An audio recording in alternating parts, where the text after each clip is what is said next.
So গোল্ডের analysis ভিডিওতে আবারও আপনাদের স্বাগত জানাই গাইস। আমরা এর আগে গোল্ডের অ্যানালিসিস করেছিলাম মার্কেট যখন এই জায়গাতে ছিল। ওকে, এই জায়গাতে যখন মার্কেট ছিল তখন আমরা কিন্তু অ্যানালিসিস করেছিলাম এবং একটা প্রেডিকশন দিয়েছিলাম যে মার্কেট তার যে রিসেন্ট অর্ডার ব্লক লেভেল রয়েছে সেখানে কিন্তু মার্কেট যেতে পারে। কোন লেভেলটা গাইস?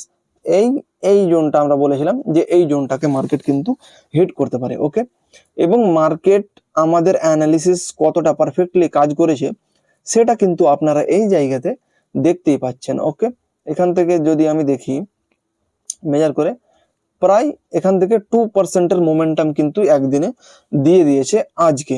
ওকে, তো আমরা অ্যানালিসিসটা কি করেছিলাম তার রিভিশন করিয়ে দিই। আর যারা সেই পুরোনো অ্যানালিসিসটা দেখেননি আমাদের ইউটিউব চ্যানেলে যান, সেই অ্যানালিসিসটা কিন্তু আপনারা পেয়ে যাবেন। মার্কেটে কি হয়েছিল গাইস, এই জায়গাতে একটা হাই লাগিয়ে মার্কেট এখান থেকে ফল করেছিল আর এখান থেকে মার্কেট উপরে যেতে শুরু করেছিল এবং মার্কেট এই জায়গাতে কিন্তু স্টে করছিল। ওকে, এবং আমরা এখানে অ্যানালিসিস করেছিলাম যে মার্কেট এখান থেকে উপরে যেতে পারে। এর লজিকটা কি দিয়েছিলাম যে এই জায়গাতে একটা ফেয়ার ভ্যালু গ্যাপ ছিল, এই গ্যাপটাকে ট্যাপ করার পরে এখান থেকে লিকুইডিটি উঠিয়েছে মার্কেট, তারপরে এখান থেকে যেতে শুরু করেছে। তো লজিক এটাই ছিল যে মার্কেট যেহেতু এখান থেকে উপরে যেতে শুরু করেছে সেহেতু অ্যাটলিস্ট তার যে রিসেন্ট অর্ডার ব্লক এই লেভেল পর্যন্ত কিন্তু মার্কেট এখানে পৌঁছাবে। আর মার্কেটে কিন্তু সেটাই ঘটলো। আমাদের অ্যানালিসিস অনুযায়ী মার্কেট কিন্তু এই লেভেল পর্যন্ত কিন্তু পৌঁছে গিয়েছে, তাই না? আমরা যেটা দেখতে পাচ্ছি। এইবার আগামীকালকে কি হতে পারে সেই অ্যানালিসিসটা এখন করব।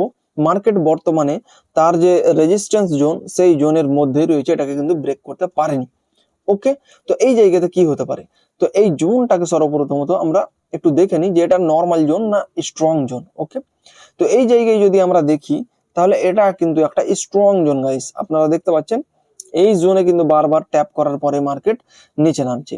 আর মার্কেট কারেন্ট সিচুয়েশন যদি দেখি এই জায়গাতে কিন্তু মার্কেট এখন এই জোনটাকে আবার ট্যাপ করে নিয়েছে, তাই না? তো মোস্ট প্রবাবলি কোনো যদি বড় ধরনের নিউজ না থাকে তাহলে মার্কেট মোস্ট প্রবাবলি এই জোন থেকেই কিন্তু, জোন যেহেতু টাচ করেই নিয়েছে, এই জোন থেকে কিন্তু মার্কেট রিজেক্ট হতে পারে এবং মার্কেট এখান থেকে যদি নিচে আসতে শুরু করে তাহলে কিন্তু একটা জোনের মধ্যে ফেঁসে যাবে এবং এটা একটা রেঞ্জ হয়ে যাবে। সেই রেঞ্জটা আপনাদেরকে মার্ক করে দিচ্ছি যে মার্কেটে কি ঘটতে পারে। ওকে, মার্কেটে এটা একটা জোন এবং এটা একটা জোন। ওকে, তো মার্কেট যদি এইখানে আবার ফল হতে শুরু করে মার্কেট কিন্তু আবার এই জোন পর্যন্ত কিন্তু নিচে চলে আসতে পারে, নো ডাউট গাইস। ওকে, তো এখানে ইনভেস্টমেন্টের জন্য আর কি আপনাদের যে এসআইপি চলছে সেটাকে কিন্তু কন্টিনিউ করতে পারেন। ওভারঅল যে ট্রেন্ড রয়েছে মার্কেটের আপ ট্রেন্ডই রয়েছে। ওকে, এখানে একটা বড় ক্র্যাশ এসেছে কিন্তু মার্কেট যেহেতু এখানে অনেক বড় একটা ফল এসেছিল সেহেতু মার্কেট এখানে কিছুদিন কিন্তু হোল্ড করতে পারে এইভাবে আপ ডাউন করতে করতে। ওকে, তো নো ডাউট মার্কেট রেঞ্জ করতে পারে। আর যারা ট্রেডিং পার্সপেক্টিভে দেখছেন এই জায়গাতে কোনো একটা বিয়ারিশ ক্যান্ডেলস্টিক তৈরি হতে দিন 4 ঘন্টা টাইম ফ্রেমে। ওকে, যেহেতু 4 ঘন্টায় আমি অ্যানালিসিস করছি, তারপরে এখানে বিয়ারিশ ক্যান্ডেলস্টিক যদি তৈরি হয় তারপরেই কিন্তু আমরা এখানে সেল করতে পারবো এবং টার্গেট হয়ে যাবে এই নিচের জোন পর্যন্ত গাইস। ওকে, এবং এখানে যদি এন্ট্রি নিতে চান আপনারা তাহলে কিন্তু 1 ঘন্টা টাইম ফ্রেম আপনারা করে দিতে পারেন। চলুন আমি চেঞ্জ করি, 1 ঘন্টা টাইম ফ্রেম। ওকে, তারপরে 1 ঘন্টা টাইম ফ্রেমে কিন্তু আপনাকে এখানে নোটিস করতে হবে কি হচ্ছে। ওকে, সর্বপ্রথমত এই জায়গাতে আমাদের যে সেটআপ অনুযায়ী আমরা যেভাবে আর কি ইউজ করি, সর্বপ্রথমত এই জোনটাকে আমরা মার্ক করি এবং এই জোন ব্রেক করার পরে এখানে আর একটা বিয়ারিশ এনগালফিং ক্রিয়েট করবে। ওকে, বিয়ারিশ এনগালফিং যদি ক্রিয়েট করে এখানে আর একটা 1 ঘন্টা টাইম ফ্রেমে, এবং মনে করুন এটা বিয়ারিশ এনগালফিং একটা প্যাটার্ন, এই জায়গাতে মনে করুন এইভাবে একটা বিয়ারিশ এনগালফিং প্যাটার্ন ক্রিয়েট হলো। ওকে, তারপরে এর একটা উইক এখানে থেকে গেল।